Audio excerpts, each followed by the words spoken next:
Vamos lá, minha gente.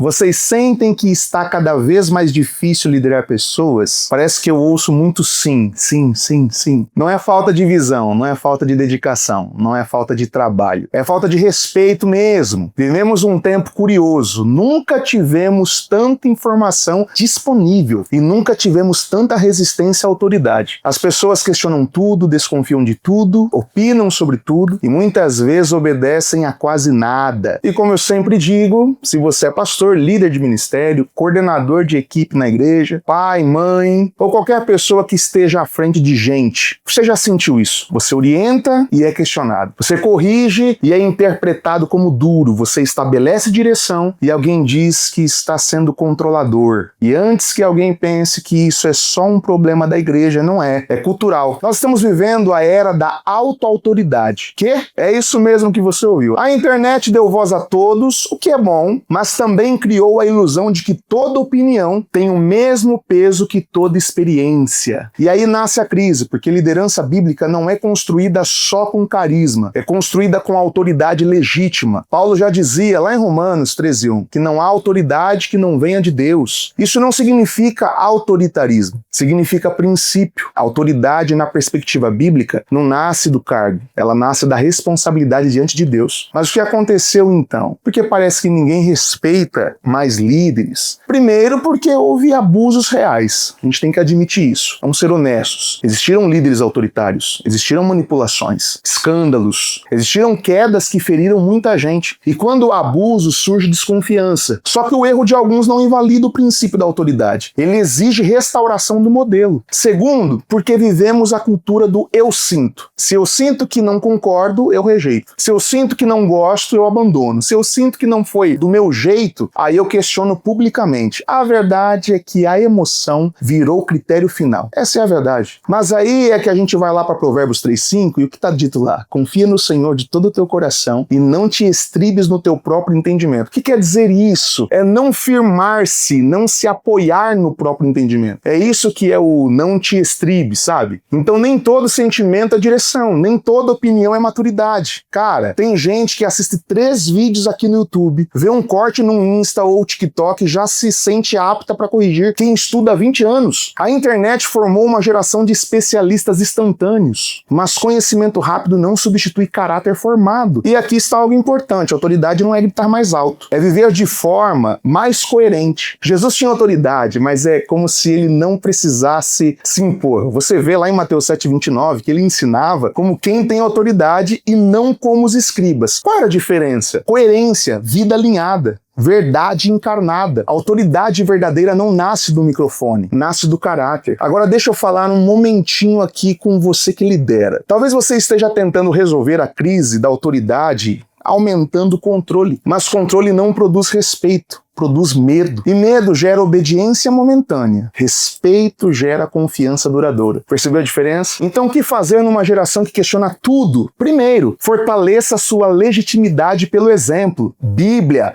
1 Timóteo capítulo 4, versículo 12. Ser exemplo dos fiéis. Não é seja perfeito, é seja exemplo. Coerência restaura a autoridade. Quando sua equipe percebe que você vive o que prega, a resistência diminui. Segundo, ensine princípios, não apenas regras. Quando as pessoas entendem o porquê, elas respeitam mais o processo. Regra sem explicação parece imposição. Princípio ensinado gera consciência. E terceiro, desenvolva diálogo sem perder direção. A autoridade bíblica não é ditadura, mas também não é assembleia permanente, viu? Existe momento de ouvir, sim. Existe momento de decidir. Jesus ouviu discípulos, mas também disse, vamos para o outro lado. Acabou. Ele não perguntou nada, só falou. Ele não perguntava se todos estavam emocionalmente prontos. Liderança exige decisão. Imagine um avião em turbulência. Aí o piloto começa a perguntar aos passageiros ali, qual a melhor rota? Deu ruim aqui, meu irmão. O caos aumenta. Em momentos críticos, liderança precisa assumir responsabilidade. E aqui está algo que talvez precise ser dito. Nem todo desconforto é opressão. Às vezes é correção, às vezes é amadurecimento, às vezes é confronto necessário. Hebreus 12 fala sobre disciplina como expressão de amor. O problema é que a cultura atual interpreta a correção como ataque. Então você, líder, precisa comunicar com clareza, com amor, com firmeza, sem agressividade, mas sem omissão. Porque a ausência de autoridade saudável cria outro problema. Qual, pastor? Você pega o livro dos Juízes para ler, toda hora aparece o que lá? Cada um fazia o que parecia certo aos seus próprios olhos. Isso não é liberdade, é caos. E talvez uma das maiores necessidades da igreja hoje seja a autoridade restaurada com humildade. Autoridade que serve, autoridade que presta contas, autoridade que ouve, mas autoridade que lidera. Agora deixa eu falar algo muito importante. A autoridade se constrói ao longo do tempo, não é imediato, não é automática, não é imposta. Ela cresce na medida que as pessoas percebem segurança, estabilidade e integridade. E aqui vai um teste interno. Você quer ser respeitado ou quer ser aprovado? Porque se você buscar aprovação constante, vai abrir mão de decisões necessárias. Mas se você entender que liderar envolve, às vezes, desagradar, você amadurece. Jesus foi amado por muitos, mas também foi rejeitado